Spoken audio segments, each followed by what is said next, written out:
Hi everybody.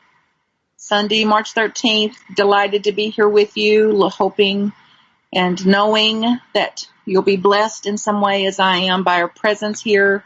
Thank you, Lynn, and others there that made the technology possible for our awakening.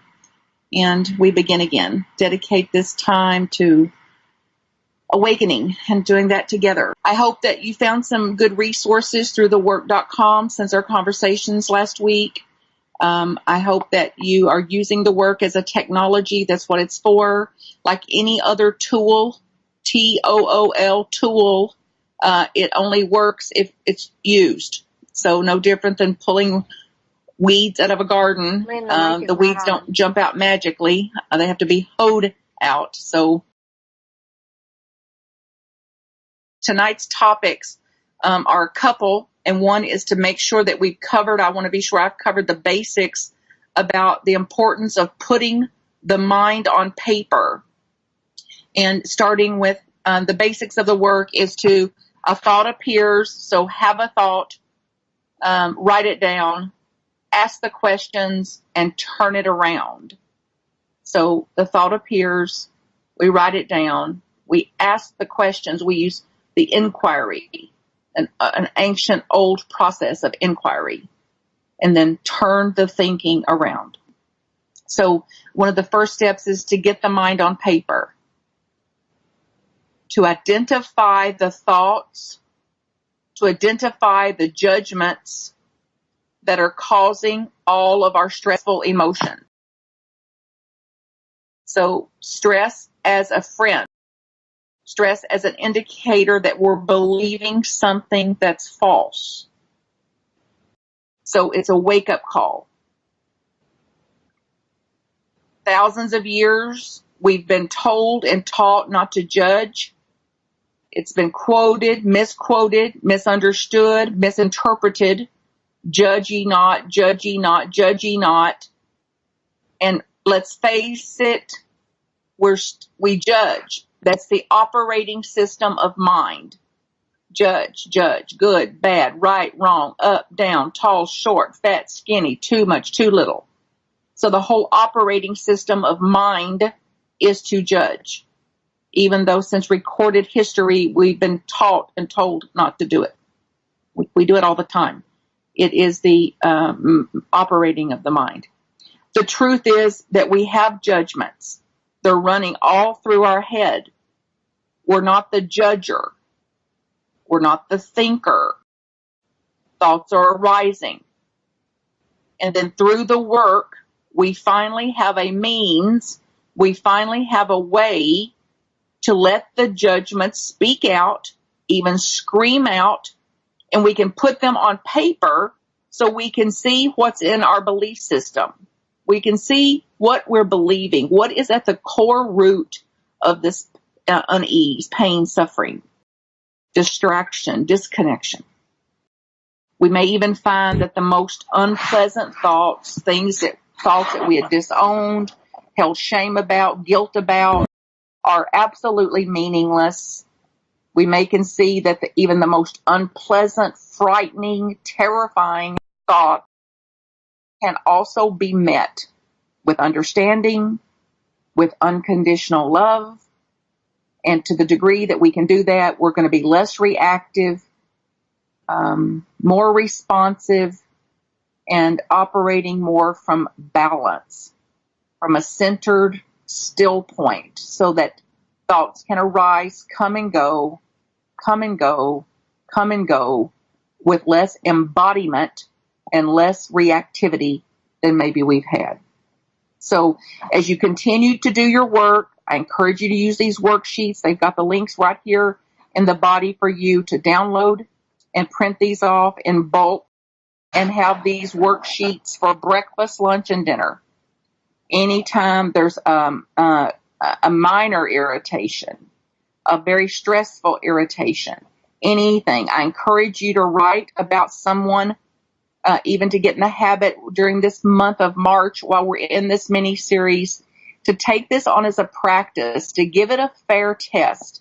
So the mind will resist it. It'll think you've got far too many important things to do than to do this work. Oh, I already know the work. I've already done the work. I don't have any more forgiveness to do. Well, if we've got a pulse, if I've got a pulse, I've got forgiveness to do.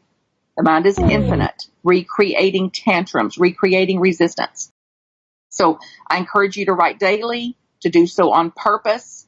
I encourage you to write about someone you haven't totally forgiven yet, someone that you are still resenting, someone you still have something harboring about. Get honest with yourself and allow this tool, this work, and these worksheets to be a place for this a mind to be taken out of the straitjacket, to come out of the denial, the spiritual denials that we're in at some level, and to put these thoughts out on paper, give them a life so we can integrate them, shed a little light on them, get them turned around, and actually free ourselves. This is the most powerful place to begin, to actually write about what's hurt us, to get it on paper. And even if you have forgiven, as I said last week, 99% of it, you are not free until that 1% is done. So whatever, even the slightest 1%, 10%, whatever's not done in us is where 100% of our pain is.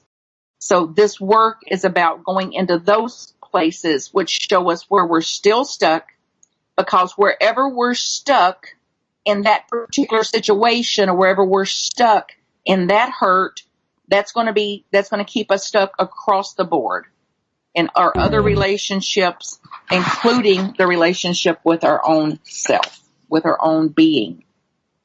So it's very tempting to want to write about the self. Please don't do that. We'll get into that worksheet a little later on in the series. It is the One Belief at a Time worksheet. If you're going to write about yourself, that's the one to use. But absolutely, please don't use the Judge Your Neighbor worksheet to write about yourself. It's very tempting to do that. That's part of the mind's operating system of self-hate, self-blame, and it's to be avoided, please. And if you do it, please don't call it the work.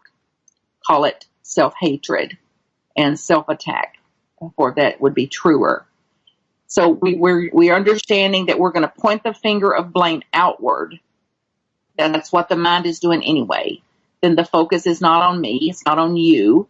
You can just let loose then. Be uncensored.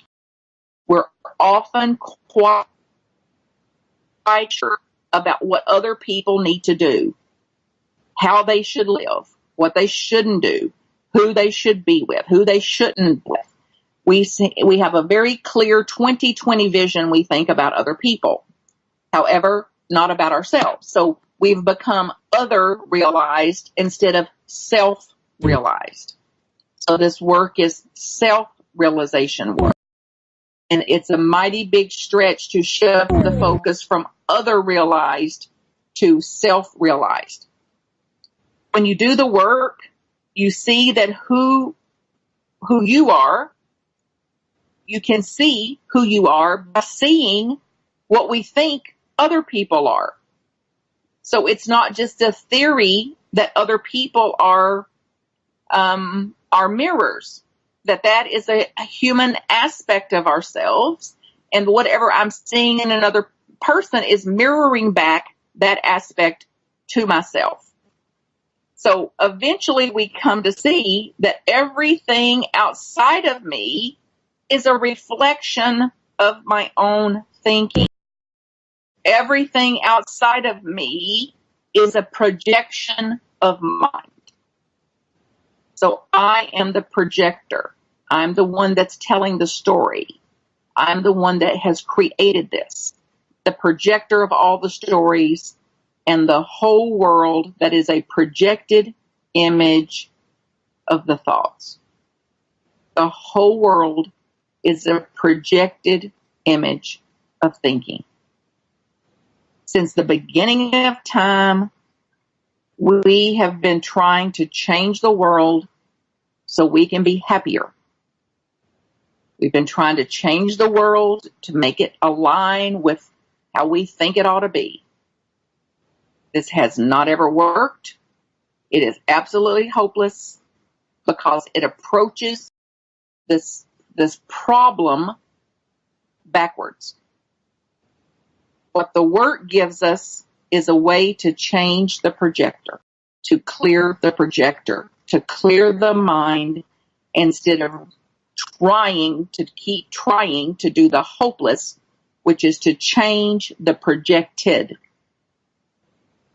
So it changes the projector, the mind, and absolutely understands and awakens to the hopelessness of trying to change the projected, the projection.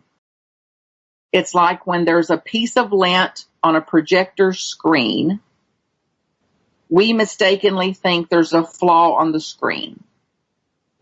And when we try to change that person, we try to change situations, we try to change this one, change that one, whoever the flaw appears to be, we're working endlessly to change it. And it's futile to try to change a projected image.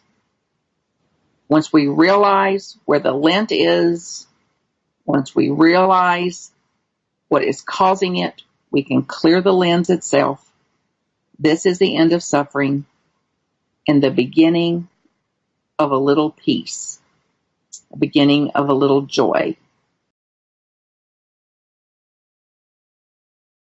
And some tips about the worksheet include to be sure to clarify what's really upsetting you in the situation and to list what you want them to do in the situation, no matter how ridiculous or childish it sounds. If it's coming through the mind, dump it out on a page. And then to be sure, and number 3, this is the should statement, be sure that it's as specific and detailed as you can. Go slow, lay it out, and make it as relevant as you can to what you were really experiencing at the time. So you've got all the help in the world you need to fill out the worksheets. A lot of detail there with other folks filling out worksheets, how to do it. So I'm going to let it be for now, knowing that you are well equipped to get the worksheets, to fill them out, and to begin to do this work on your own and to turn it around as you want to.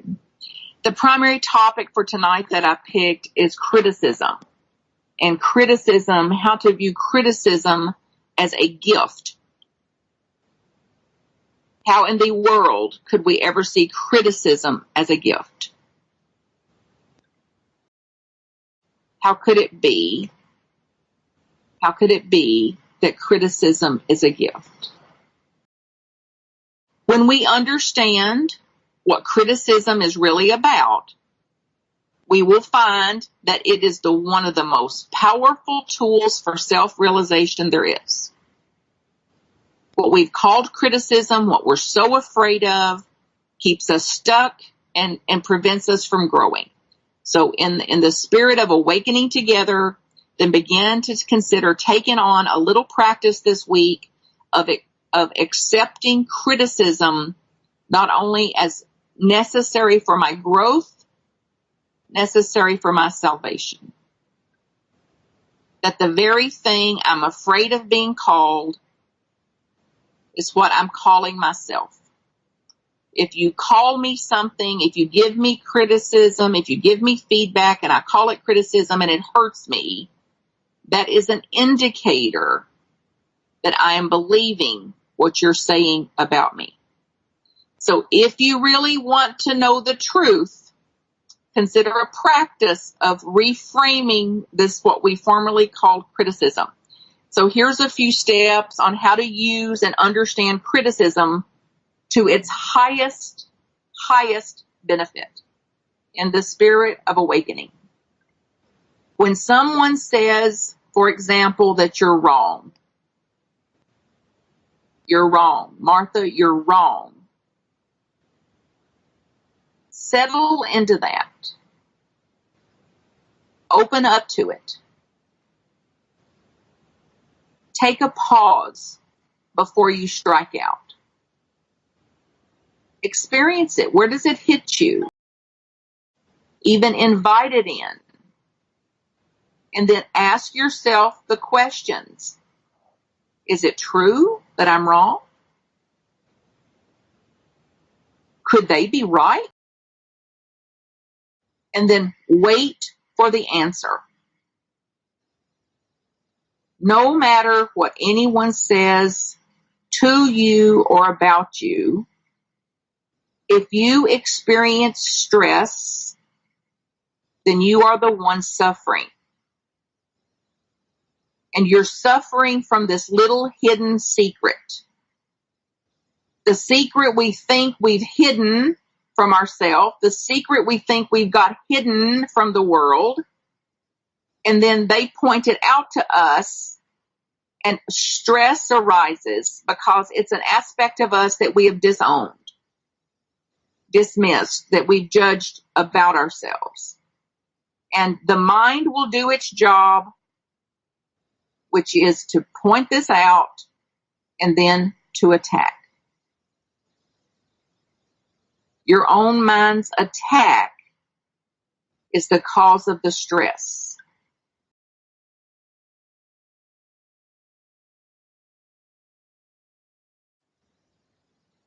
What's the cause of this? Is it true? Can I absolutely know it to be true? Who would I be if I didn't resist this? Who would I be if I didn't judge this? So imagine someone says to you, you're unkind. You're unkind. And we innocently took it on as little kids. The BS was born, our belief system. Now, look at the consequences that resisting unkindness has caused you in your life.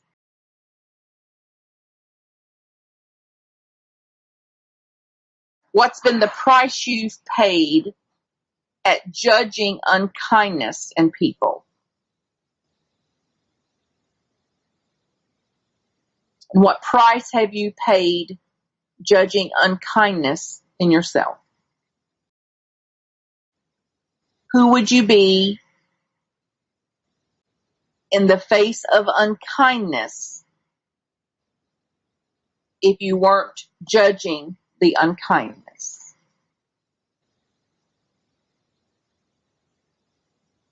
So now imagine someone in your presence that's being unkind to you. You're judging it as unkind. The mind is labeling it as unkind. The mind, of course, rejects that. It's wrong to be unkind, judges it. How do you treat that person if you're under the influence of the judgment that they're unkind? How do you treat them?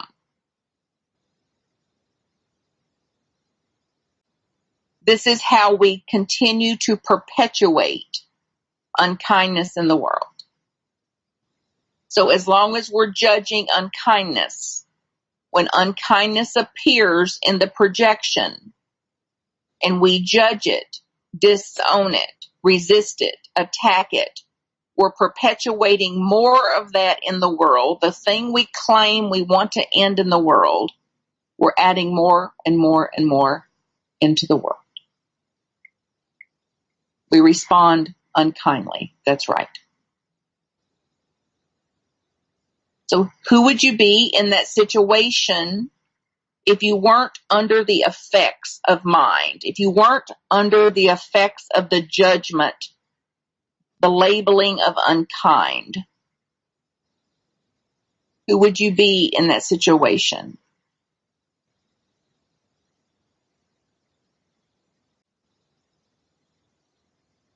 Yes. How would you treat the person that was being unkind if you weren't judging it, making it wrong?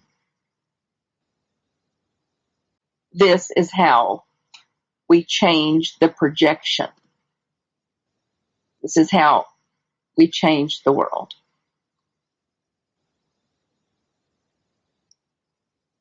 And forgiveness cannot be found anywhere but here.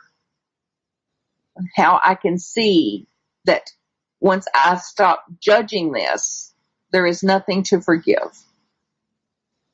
Forgiveness is when I realize that what I thought happened wasn't happening.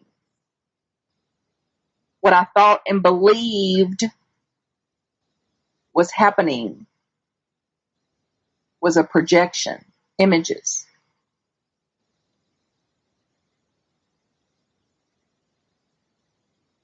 So who would I be if I wasn't under the effects of a word, of a concept, of a judgment? Yes, as God created me to be. In the image and likeness of the divinity, not creating God in my image. Yes, free. So being honest with yourself and being vulnerable to look at these judgments, to look at these thoughts, to look at an old archaic 2,000 recorded years of old archaic judgments and thoughts and BS patterns. Being honest with ourselves and being vulnerable, but can be the end of an illusion. It can be the end of being manipulated.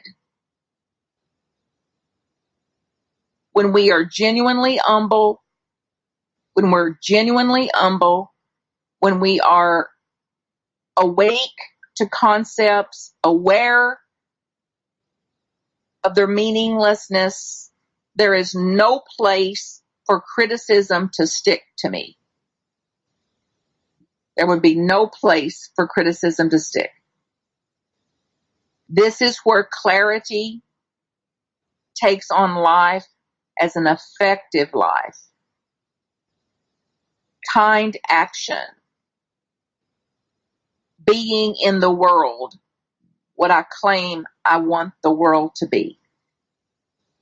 To be the change that I'm dreaming of. The inquiry of the work, inquiry as a modality of the work, as a tool, is a direct internal path to freedom. Cutting in there like a sword, this work can cut right in there to free us from the lies, these unhealed, deep-seated secrets, the parts of us we've disowned. Therefore, freedom from the fear of these lies being discovered by others. So we don't have to live our life dreading, worried, panicked, terrorized by the possibility of criticism, the possibility of a judgment, understanding that we are going to be judged. It is not possible not to be judged. As long as we have a pulse, we're going to judge and we're going to be judged. So how to be with the judgments and be less affected by them. To be less stuck in them. So the next time you get a stress or a zinger or a ding from something somebody says about you, instead of reacting, get excited. Get excited. The very fact that you're reacting to this is an indicator that you are believing it and that you're holding that judgment about yourself. So instead of fear and panic and worry, imagine opening to it, actually inviting it. And then we've got the thought, what was the judgment, what was the word, write it down. Is this true? Is this true? Can I absolutely know that this is true about me?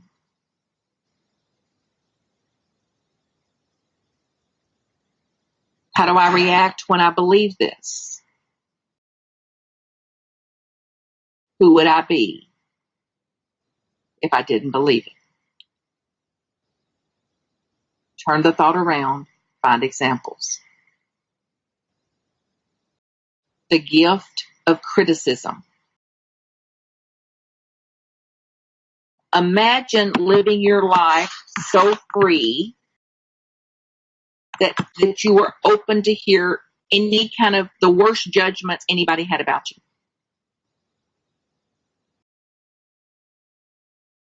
What if you weren't afraid? You weren't afraid of criticism. What would that be like? Maybe you write down the worst thing anybody could say about you. What's the worst thing somebody could say about you? And then this is your homework. Take this thought to the one belief at a time worksheet. Whatever you're afraid of us saying about you, the worst we could say about you, write it down and take it to a one belief at a time worksheet as a part of your homework. I lose. The seeking, as long as I'm seeking, I will suffer. So get a sense of who you would be in the world, who you would be with people, unafraid of their judgments, and not seeking anything from them. What would it be like to stop seeking their love, their approval, their appreciation, their acknowledgement? What would that be like? And what's the pain? What does it cost you to seek from another what is not possible to get? What's the price? What's the price you pay if you continue the seeking?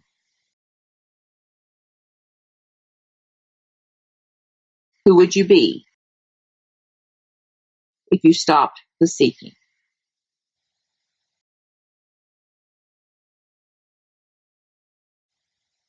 Let's look at some practices for this week.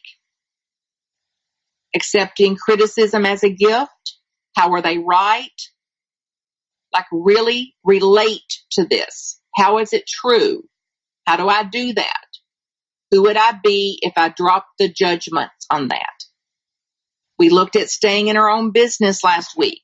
I'd love to hear from some of you. How did that go for you to stay in your own business? Another one of the practices is to meet our thoughts with understanding, allowing thoughts, inviting them. More like from the Rumi poem is coming to mind. Welcome, guest. Come in. Let's have tea. So no more disowning and suppressing and depressing the thoughts.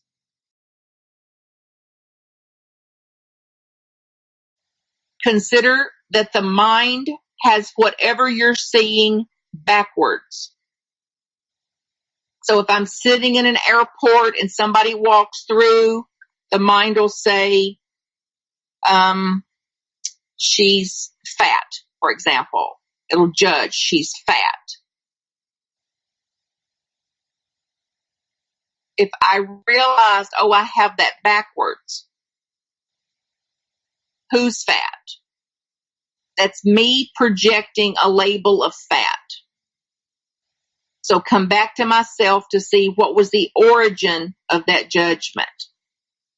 So mirroring back to myself. So I have it backwards. The mind is seeing it perfectly backwards. The mind could say she's rude, that she's runs, and understanding that it's backwards. This is a perfect example of when things do not go as planned, and it's the temptation to judge it, to try to figure it out, to try to understand it. The frustration, the irritation that naturally arises from that. Great opportunity to see, okay, this is life having its way. I don't have to like it. I don't have to love it. And I also don't have to be a victim to it either. So how can I be with situations and circumstances when it's not going like I have in mind, not going to suit me, not going according to plan, with less angst. How can I be in less angst, period? So I don't like that it happened, and I'm not a victim to it. I don't have to be hostage to it. So I was going over some practices, things I hope that will be beneficial to use this week and the rest of this month as we go through this little mini-series, and to list those out and to get them on the recording here that maybe other people can join us in taking them on, to dig our way out of this. So we've already looked at writing worksheets, the power of that. We know how. Accepting criticism as a gift, of knowing that this is a judgment, something that we have disowned in ourselves, and how to see criticism as a gift instead of something to be afraid of. To stay in our own business, meet our thoughts with understanding, become aware of the stories that I'm telling myself, become aware of the stories I'm living in, use feelings to look through for what the thought is behind the feeling so I can get to the cause of that. And then as we live out these turnarounds, we understand the mind has it backwards. If I believe the thought, she's rude, it's backwards. I'm rude. How am I rude? Not am I rude, how am I rude? Even if she's rude 99% of the time, I may be only rude 1%. Where is the rudeness in me? So to use the mind as backwards to live out of these turnarounds. And then from the Judge Your Neighbor worksheet, which I opened this session with, going over some tips on how to use that, send you back to the website, thework.com, for all sorts of instruction on how to do that. We didn't get in tonight. I'll get into that now. The turnarounds for that last statement on the Judge Your Neighbor worksheet, which is number 6. And this is the most powerful practice I have. And that is to turn these statements around in number 6. Because the worksheet has, how the worksheet has it laid out is, I don't ever want to blank again. I don't ever want to blank again. I don't ever want to experience blank again. This is a flat out, a blatant billboard signpost that tells us what we are resisting. So the turnaround for number 6 is, I am willing. So for example, if I've written, I don't ever want him to lie to me again, turns around to, I'm willing to have him lie to me again. This turnaround holds all the power in the universe for me. This turnaround is about embracing life simply as it is. I don't have to like it or love it, and it's going to have its way. Life rules, reality rules. So being able to say, and then eventually mean and embody, I am willing to, creates open-mindedness. Saying and meaning, I am willing to, as a practice. I'm willing to, frees up energy for creativity, flexibility, innovation, liberation. Any resistance you may have to the world or what's happening in the world is softened. And that allows you to open up to the situation rather than hopelessly applying willpower in a hopeless attempt to eradicate it or hopelessly trying to keep it away. Saying and meaning, I'm willing to, actively opens you to life as it is. Life as it is unfolding. Some of us have learned to accept what is. I am learning to accept what is. And I'm here to invite you to go further than you've ever been, to accept what is. This is our natural state of being. Total freedom without fear is our birthright. Claim it. move in that direction. Haven't. Much love to you all. And if there's a way that I can support you in your journey, get in touch with me, MarthaCreek.com. I hope so too, honey. Yeah. You're welcome for my part, honey. Thank you for your part, and allow it to be what it is. Do your best and accept the rest.